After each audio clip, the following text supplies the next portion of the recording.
जय हिंद साथियों, मैं आपका प्यारा मित्र प्रमेंद्र कुमार आपके अपने प्यारे परिवार मार्गदर्शन इंस्टीट्यूट में हार्दिक स्वागत करता हूं। आप सभी देशवासियों, आप सभी प्यारे छात्र एवं छात्राओं को मार्गदर्शन इंस्टीट्यूट की तरफ से बाल दिवस की हार्दिक शुभकामनाएं। हम लोग भूगोल में 2 क्लास कर चुके हैं, आज तीसरी क्लास कर रहे हैं। देखिए, हम ये बता चुके हैं कि भारत के पड़ोसी देश कौन से हैं, भारत के कौन से राज्य अंतरराष्ट्रीय सीमा बनाते हैं। वहीं पर हम बात करते हैं कुछ इंपॉर्टेंट फैक्ट्स हैं, उसको आज हम नोट करते हैं। देखिए दोस्तों, भारत के 16 राज्य नोट करिएगा, साथ साथ भारत के 16 राज्य और 2 केंद्र शासित प्रदेश अंतरराष्ट्रीय सीमा बनाते हैं। क्या करते हैं साथियों? अंतरराष्ट्रीय सीमा बनाते हैं। अंतरराष्ट्रीय सीमा बनाते हैं। दूसरा, भारत का सबसे, हमने कल बताया था, भारत सबसे कम सीमा किसके साथ साझा करता है? अफगानिस्तान के साथ। सबसे कम सीमा किसके साथ? सबसे कम सीमा किसके साथ? अफगानिस्तान के साथ। साथियों, किसके साथ? अफगानिस्तान के साथ। कितनी? 106 किलोमीटर। वहीं बात करते हैं भारत का सबसे छोटा पड़ोसी देश, सबसे छोटा पड़ोसी देश। तो सबसे छोटा पड़ोसी देश क्या हो जाएगा साथियों? भूटान, जो कि लैंड है। और अगर बात किया जाए भूटान ऑप्शन में नहीं है तो फिर क्या बताएंगे साथियों? मालदीव। दोनों में अंतर है। यहाँ पर सबसे कम सीमा भारत किसके साथ साझा करता है? किस देश के साथ सबसे कम सीमा साझा होती भारत की? तो वो है अफगानिस्तान। कितने किलोमीटर? 106 किलोमीटर। और वहीं बात करते हैं भारत का सबसे छोटा पड़ोसी देश कौन सा है? तो भारत का सबसे छोटा पड़ोसी देश भूटान है। और अगर भूटान में नहीं है ऑप्शन में, अगर जलीय की बात किया है तो फिर क्या हो जाएगा साथियों? मालदीव। क्या हो जाएगा साथियों? मालदीव। आगे हम बात करते हैं। देखिए, जो भारत और पाकिस्तान के बीच जो सीमा रेखा है, भारत और पाकिस्तान के बीच जो सीमा रेखा है, इसको हम क्या कहते हैं साथियों? इसको हम रेड क्लिफ रेखा कहते हैं। क्या कहते हैं? रेड क्लिफ रेखा कहते हैं। ये कब खींची गई? 1947 में। कब खींची गई साथियों? कब खींची गई? 1947 में सर सिरिल रेडक्लिफ के द्वारा। सर सिरिल रेडक्लिफ के द्वारा ये रेखा खींची गई थी। कब खींची गई थी? 1947 में। देखिए साथियों, यहां पर हम बात किया जाए, जैसे ये हमारा जो ऊपर का जम्मू कश्मीर और लद्दाख का हिस्सा है, जो जम्मू कश्मीर और लद्दाख का हिस्सा है, यहाँ पर होता क्या है साथियों? ये वाला जो हिस्सा है, ये जो हिस्सा है, यहाँ पर जिसको हम पाक अधिकृत कश्मीर कहते हैं, पीओके कहते हैं। क्या कहते हैं? पीओके कहते हैं। इसी को ही हम एलओसी कहते हैं। क्या कहते हैं साथियों? एलओसी कहते हैं, जिसको हम लाइन ऑफ कंट्रोल कहते हैं। क्या कहते हैं? लाइन ऑफ कंट्रोल कहते हैं, जिसे हम नियंत्रण रेखा कहते हैं। क्या कहते हैं? नियंत्रण रेखा कहते हैं। इसी को हम क्या कहते हैं? Line of control. क्या कहते हैं साथियों?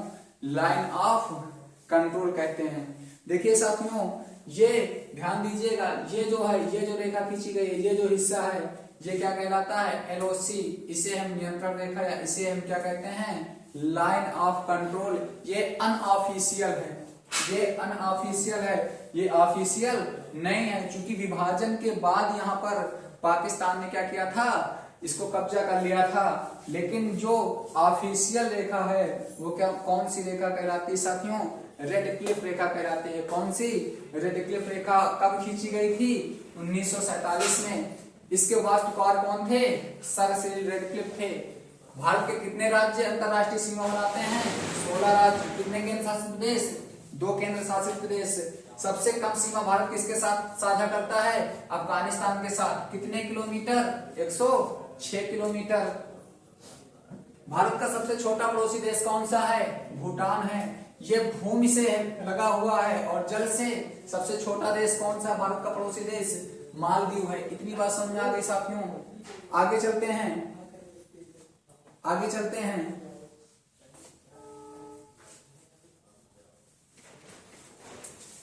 भारत और पाकिस्तान हो गया। अब हम बात करते हैं भारत और चीन की। किसकी बात करते हैं, भारत और चीन की। देखिए दोस्तों, भारत और चीन के बीच जो सीमा रेखा खींची गई है इसको हम मैकमोहन रेखा कहते हैं। कौन सी रेखा कहते हैं, मैकमोहन रेखा कहते हैं। ये जो है ना, ये ऑफिशियल है। कैसी है, ऑफिशियल है। और इसके बाद अगर हम बात करते हैं, देखिए साथियों, ऐसे जो हमारा भारत है 1962 में क्या होता है साथियों, 1962 में कुछ हिस्सा क्या होता है, चाइना अधिकृत कर लेता है। चाइना क्या करता है साथियों, अधिकृत कर लेता है। ऑफिशियल जो ये है इसको हम कौन सी रेखा बोल दिया, मैकमोहन रेखा। लेकिन 1962 में क्या होता है, जो चीन है वो कुछ हिस्सा कब्जा कर लेता है, जिसे हम क्या कहते हैं। और ये जो रेखा है ना साथियों, ये रेखा LOAC कहलाती है। कौन सी, LOAC। LOAC इसको हम कहते हैं line of actual control, line of actual control. क्या कहते हैं साथियों, लाइन ऑफ एक्चुअल कंट्रोल। इसी को हम वास्तविक नियंत्रण रेखा कहते हैं। क्या कहते हैं, वास्तविक नियंत्रण रेखा कहते हैं। कौन सी रेखा, ये हिस्सा है ना, ये जो हिस्सा है जो कब्जा किए इसको हम क्या कहते हैं, ये वाला हिस्सा जो मोटा पेन से है, मोटा दाग का है, इसको हम क्या कहते हैं, LOAC। जो कि हमने क्या बताया, ये अनऑफिशियल है। कैसी है, अनऑफिशियल है। और मैकमोहन रेखा कैसी है, ऑफिशियल है। कैसी दोस्तों, ऑफिशियल है। यहीं पर हम बात करते हैं, ये जो हिस्सा है ये, इसको हम क्या कहते हैं साथियों, ये जो हिस्सा है इसको हम क्या कहते हैं साथियों, इसको हम COK कहते हैं। क्या कहते हैं साथियों, COK। क्या कहते हैं, COK कहते हैं, जिसको हम चाइना ऑक्युपाइड कश्मीर,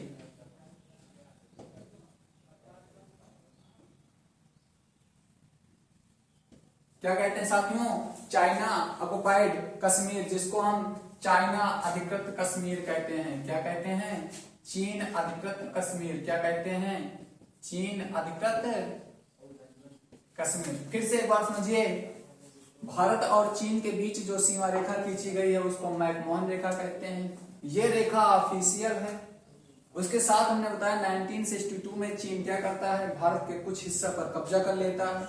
यहाँ पर जो ये रेखा खींची गई है, ये जो रेखा खींची गई है जहां मार्कर हम कर रहे हैं, इसको LOAC कहते हैं, लाइन ऑफ एक्चुअल कंट्रोल। इसको हम वास्तविक नियंत्रण रेखा कहते हैं। और ये कैसी है, अनऑफिशियल है। कैसी साथियों, अनऑफिशियल है। और ये वाला जो हिस्सा है, ये जो हिस्सा है इसको हम COK कहते हैं, चाइना ऑक्युपाइड कश्मीर, जिसको हम चीन अधिकृत कश्मीर कहते हैं। एक बार स्क्रीनशॉट ले लीजिए सभी साथी।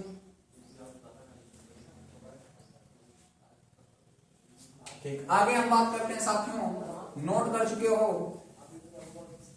ठीक, आगे हम बात करते हैं भारत और अफगानिस्तान के बीच। किसकी बात करते हैं साथियों, भारत और अफगानिस्तान।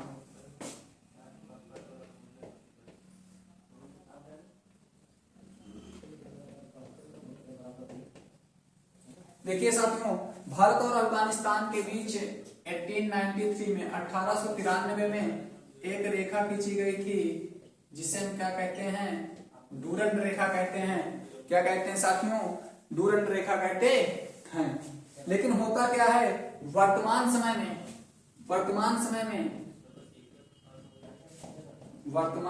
में यह रेखा पाकिस्तान, किसके बीच, पाकिस्तान और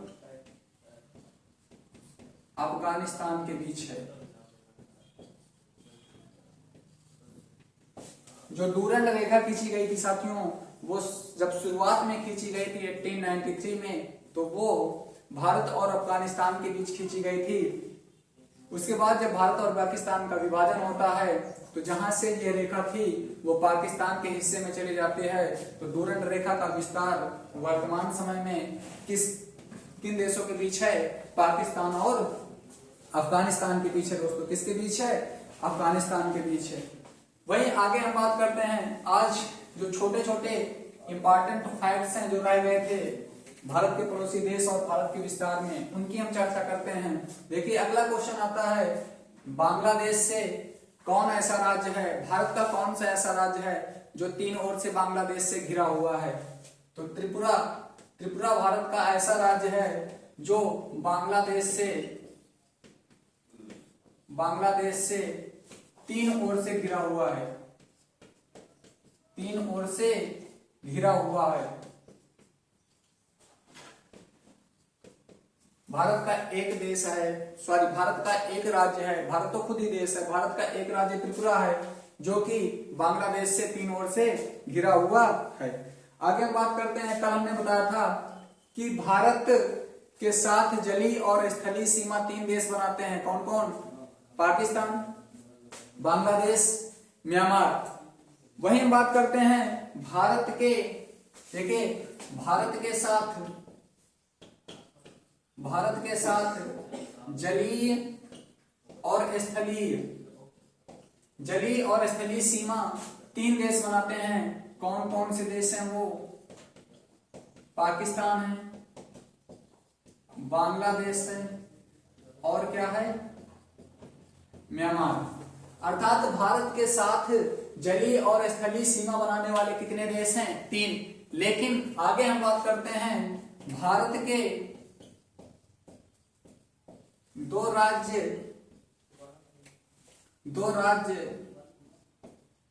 जलीय और स्थलीय सीमा बनाते हैं। देखिए दोनों में अंतर है। यहां पर भारत के साथ जलीय और स्थलीय सीमा किन देशों के साथ बनती है? पाकिस्तान के साथ, बांग्लादेश के साथ और म्यांमार के साथ। यहां पर क्या है? भारत के दो राज्य हैं जो जलीय और स्थलीय सीमा बनाते हैं। जलीय और स्थलीय कैसी? अंतरराष्ट्रीय स्थलीय। कैसी? अंतरराष्ट्रीय स्थलीय सीमा बनाते हैं। कौन कौन से वो राज्य हैं? उनका नाम है साथियों गुजरात और पश्चिम बंगाल। कौन से साथियों? गुजरात और पश्चिम बंगाल। वहीं अगर हम बात करते हैं भारत के 5 राज्य ऐसे हैं, भारत के 5 राज्य ऐसे हैं, भारत के 5 राज्य ऐसे हैं जो ना तो जलीय और ना ही अंतरराष्ट्रीय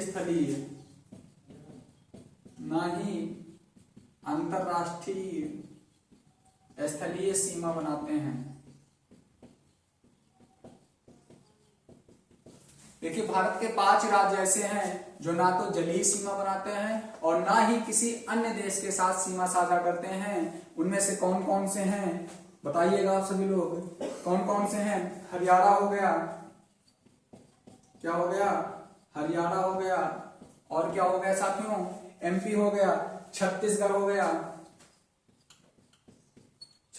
गया, झारखंड हो गया, क्या हो गया साथियों? झारखंड हो गया और तेलंगाना हो गया। क्या हो गया? तेलंगाना हो गया। ये भारत के 5 राज्य ऐसे हैं जो ना तो जलीय सीमा बनाते हैं और ना ही अंतरराष्ट्रीय स्थलीय सीमा बनाते हैं। कौन कौन से? हरियाणा हो गया, मध्य प्रदेश हो गया, छत्तीसगढ़ हो गया, झारखंड हो गया, तेलंगाना हो गया। सभी लोग नोट कर लीजिए। एक बार फिर से हम बता दे रहे हैं, त्रिपुरा भारत का ऐसा राज्य है जो 3 ओर से बांग्लादेश से घिरा है। भारत के साथ जलीय और स्थलीय सीमा बनाने वाले देश पाकिस्तान, बांग्लादेश और म्यांमार हैं। भारत के 2 राज्य ऐसे हैं जो जलीय और अंतरराष्ट्रीय स्थलीय सीमा बनाते हैं। कौन कौन? गुजरात और पश्चिम बंगाल। भारत के 5 राज्य ऐसे हैं जो ना तो जलीय सीमा बनाते हैं और ना ही अंतरराष्ट्रीय स्थलीय सीमा बनाते हैं। हरियाणा हो गया, मध्य प्रदेश हो गया, छत्तीसगढ़ हो गया, झारखंड हो गया, और क्या हो गया साथियों, तेलंगाना। क्या हो गया साथियों, तेलंगाना। एक बार आप सभी लोग इसका स्क्रीनशॉट कर लें। वहीं आगे बात करते हैं, हमने बताया था कर्क रेखा भारत के कितने राज्यों से होकर गुजरती है साथियों, कर्क रेखा भारत के 8 राज्यों से होकर गुजरती है। कितने राज्यों से, 8 राज्यों से होकर गुजरती है। वहीं पर हम बात करते हैं कि कर्क रेखा का विस्तार, कर्क रेखा की स्थिति कितनी है, 23.5 अंश उत्तर की ओर है। किधर है, 23.5 अंश उत्तर की ओर है। देखिए कर्क रेखा भारत के कितने राज्यों से होकर गुजरती है, 8। कर्क रेखा भारत के कितने राज्यों से होकर गुजरती है, 8। वहीं पर बात करते हैं कर्क रेखा पर स्थित राजधानी, कर्क रेखा पर स्थित राजधानी कौन सी है साथियों, तो रांची। कौन सी साथियों, रांची। रांची किस राज्य की राजधानी है, झारखंड की। कहां की, झारखंड की। आगे बात करते हैं, कर्क रेखा पर स्थित राजधानी क्या हो गया, रांची। वहीं अगर बात करते हैं कर्क रेखा पर, कर्क रेखा के निकट, कर्क रेखा के निकट स्थित शहर कौन से हैं, तो इसके लिए एक ट्रिक होती है, गरबा। क्या होती है साथियों, गरबा। जी से गांधीनगर, जी से गांधीनगर, यू से उज्जैन, यू से उज्जैन, आर से रांची, बी से भोपाल और ए से अगरतला, ए से अगरतला। देखिए कर्क रेखा भारत के कितने राज्यों से होकर गुजरती है, 8। कर्क रेखा पर स्थित राजधानी कौन सी है, रांची। रांची कहाँ की राजधानी है, झारखंड की। कर्क रेखा के निकट स्थित शहर कौन से हैं, गांधीनगर, उज्जैन, रांची, भोपाल और अगरतला। इतनी बात समझ में आ गई साथियों। आगे हम बात करते हैं, देखिए भारत कर्क रेखा, भारत कर्क रेखा के किस दिशा में है। देखिए ये हमारा ग्लोब हो गया, ये 0 अंश अक्षांश रेखा हो गया, 0 अंश अक्षांश रेखा। इसी को हम क्या कहते हैं, भूमध्य रेखा। इसी को हम क्या कहते हैं, विषुवत रेखा। क्या कहते हैं, विषुवत रेखा। तो भारत कर्क रेखा के किस दिशा में है, भारत कर्क रेखा के उत्तर दिशा में है। क्योंकि भारत यहां पर है ना साथियों, भारत यहां पर है, भारत इसके ऊपर है, भारत यहां पर है। तो अगला पॉइंट हमारा क्या हो गया, भारत कर्क रेखा के उत्तर दिशा में है। किस दिशा में है, उत्तर दिशा में है। और ये जो सारे पॉइंट्स आज बताए जा रहे हैं आज की क्लास के, ये बहुत ही मोस्ट इंपॉर्टेंट हैं, कई बार एग्जामों में पूछे जा चुके हैं। अगर हम बात करते हैं, इतनी बात समझ में आ गई साथियों, आप लोग इसका स्क्रीनशॉट ले लीजिए। सभी साथी एक बार स्क्रीनशॉट ले लीजिए। आगे हम बात करते हैं, देखिए जो कर्क रेखा है, कर्क रेखा के किस दिशा में भारत है, उत्तर दिशा में। फिर अगला क्वेश्चन आता है, भारत किस कटिबंध में स्थित है, भारत किस कटिबंध में स्थित है। देखिए जो मैप है, जो ग्लोब है, ये ग्लोब है, इसको एक रेखा बीच से काटती है, जिसको हम क्या कहते हैं, 0 अंश अक्षांश रेखा कहते हैं। क्या कहते हैं, 0 अंश अक्षांश रेखा। इसी को भूमध्य रेखा कहते हैं, इसी को विषुवत रेखा कहते हैं। अगर भारत की बात किया जाए तो भारत कर्क रेखा की किस दिशा में, हमने भी बताया किस दिशा में है, उत्तर दिशा में। किस दिशा में है साथियों, उत्तर दिशा में। देखिए हमने बताया था 23.5 अंश, 23.5 अंश पे एक रेखा गुजरती है, 23.5 अंश उत्तर की ओर एक रेखा गुजरती है, उसको हम क्या कहते हैं साथियों, उसको हम कहते हैं कर्क रेखा। क्या कहते हैं, कर्क रेखा। देखिए साथियों, जो कर्क रेखा के नीचे है, जो कर्क रेखा के दक्षिण में है जो भारत, यहाँ पर कैसा कटिबंध है, उष्ण कटिबंध है। कैसा कटिबंध है, उष्ण। और यहाँ पर जो कर्क रेखा के उत्तर में है, जो पड़ता है भारत, वो क्या कहलाता है, उपोष्ण। क्या कहलाता है साथियों, उपोष्ण कटिबंध। तो अगर बात किया जाए भारत किस कटिबंध में है, तो कर्क रेखा के दक्षिण वाला जो भारत है वो उष्ण कटिबंध कहलाता है, और कर्क रेखा के उत्तर वाला जो भारत है वो उपोष्ण कटिबंध कहलाता है। तो इस प्रकार हम कह सकते हैं भारत उष्ण व उपोष्ण कटिबंध में आता है। इतनी बात समझ में आई। हमने बताया कि जो कर्क रेखा के उत्तर वाला हिस्सा है वो उपोष्ण कटिबंध कहलाता है, और कर्क रेखा के दक्षिण वाला जो हिस्सा है वो क्या कहलाता है, उष्ण कटिबंध कहलाता है। क्या कहलाता है, उष्ण कटिबंध कहलाता है। फिर कर्क रेखा के ही बात करते हैं। कौन सी नदी कर्क रेखा को दो भागों में बांटती है, दो बराबर भागों में बांटती है, दो बार काटती है? तो माहे नदी। कौन सी नदी? माहे नदी कर्क रेखा को दो बार काटती है। कितने बार काटती है? दो बार काटती है। कौन सी नदी? माहे नदी कर्क रेखा को कितने बार काटती है? दो बार काटती है। देखिए, फिर हम बात करते हैं जो भारतीय मानक समय रेखा है, भारतीय मानक समय रेखा कहां से लिया गया है? ये ग्रीनविच लंदन से लिया गया है। कहां से लिया गया है साथियों? ग्रीनविच लंदन से लिया गया है। कहां से लिया गया साथियों? ग्रीनविच लंदन से लिया गया है। और ये यूपी के नैनी प्रयागराज से होकर गुजरती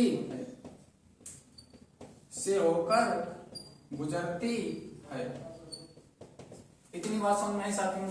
देखिए, हम वही बात करते हैं कि जो भारतीय मानक समय रेखा है वो कहां से ली गई है? विश्व के मानक समय रेखा जो है, विश्व का मानक समय रेखा कौन सी है? ग्रीनविच लंदन, यहां से लिया गया है। और जो भारत से कहां से होकर गुजरती है? यूपी के नैनी अर्थात प्रयागराज से होकर गुजरती है। और ये भारत के कौन सी भारतीय मानक समय रेखा? भारत के 5 राज्यों से होकर गुजरती है। कितने राज्यों से? 5 राज्यों से होकर गुजरती है। कौन कौन से राज्य हैं? उत्तर प्रदेश हो गया, मध्य प्रदेश हो गया, छत्तीसगढ़ हो गया, उड़ीसा हो गया और आंध्र प्रदेश हो गया। क्या हो गया? आंध्र प्रदेश हो गया। तो जो भारत की जो मानक समय रेखा है, विश्व के मानक समय रेखा से कहां से? ग्रीनविच लंदन से लिया गया है, जो यूपी के नैनी के प्रयागराज से होकर गुजरती है। और भारत के कितने राज्यों से होकर गुजरती है? 5 राज्यों से होकर गुजरती है। कौन कौन से राज्य हैं? उत्तर प्रदेश, मध्य प्रदेश, छत्तीसगढ़, उड़ीसा, आंध्र प्रदेश। वहीं पर हम बात करते हैं।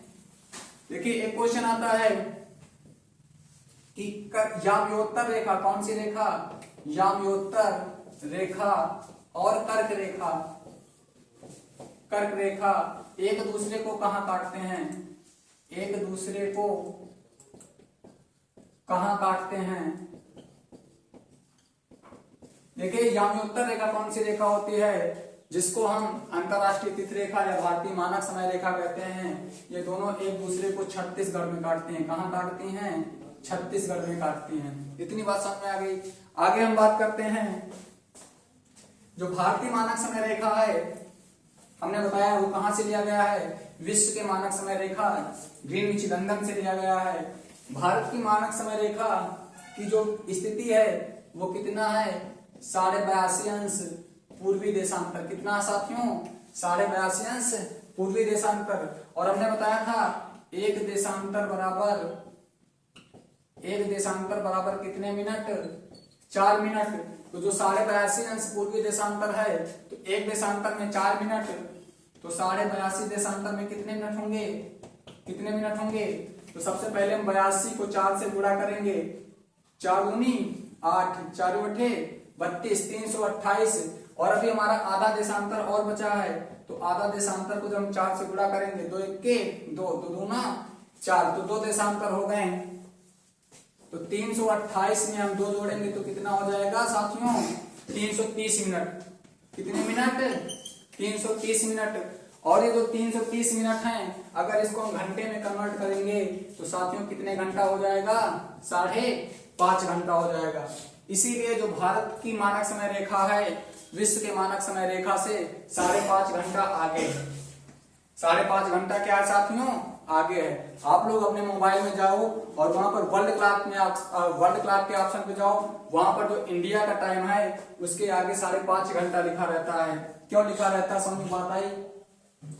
क्योंकि जो भारतीय मानक समय रेखा है उसकी स्थिति 82.5 पूर्वी देशांतर। दिशा जरूर याद रखना दोस्तों, क्योंकि हमने देशांतरी विस्तार में बताया था 68 अंश 7 मिनट।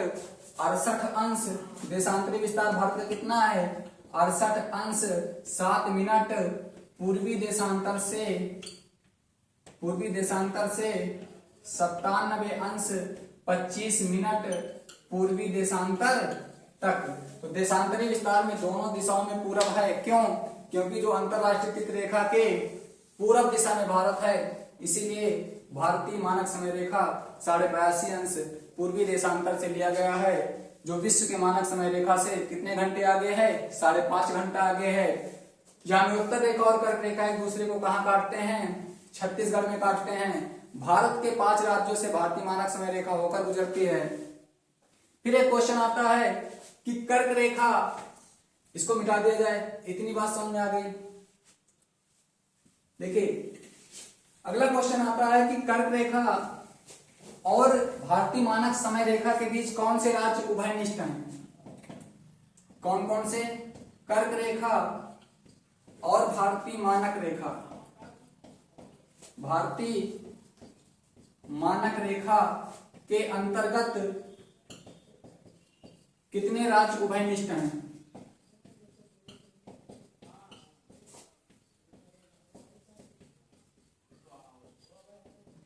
देखिए साथियों, भारतीय मानक समय रेखा भारत के कितने राज्यों से होकर गुजरती है? 5 राज्यों से। और कर्क रेखा कितने राज्यों से होकर गुजरती है? 8 राज्यों से। तो कर्क रेखा के लिए हमने एक ट्रिक बताया था, मित्र पर गमछा झार। मी से मिजोरम, त्रा से त्रिपुरा, पा से पश्चिम बंगाल, रा से राजस्थान, गा से गुजरात, मा से मध्य प्रदेश, छा से छत्तीसगढ़ और झार से झारखंड। तो देखिए इन दोनों में ये जो राज्य हैं और इस राज्यों में आप तुलना करो कौन कौन से मिल रहे हैं। देखिए एक यहाँ पर एमपी है और यहाँ पर भी क्या है साथियों? एमपी है। दूसरा यहाँ पर क्या है? छत्तीसगढ़ है और यहाँ पर क्या है? छत्तीसगढ़ है। और तो कोई उभयनिष्ठ है नहीं, तो इसका आंसर क्या हो जाएगा? 2 राज्य। कौन से राज्य? वो कौन से राज्य हैं? इसका आंसर हो जाएगा एमपी। क्या हो जाएगा? एमपी और छत्तीसगढ़। क्या हो जाएगा? एमपी और छत्तीसगढ़। देखिए कैसी लगी आप लोगों को क्लास? कमेंट में जरूर बताएं। अपने साथियों के पास अधिक से अधिक इस क्लास को शेयर करें, लाइक करें और चैनल को सब्सक्राइब करें। इसके बाद आप लोगों को जो भी अभी एग्जाम के दृष्टि से कुछ पॉइंट बचे हैं भारत की स्थिति के, भारत के विस्तार के बारे में, उसको बताएंगे। तब तक के लिए मुझे दीजिए इजाजत। जय हिंद, जय भारत।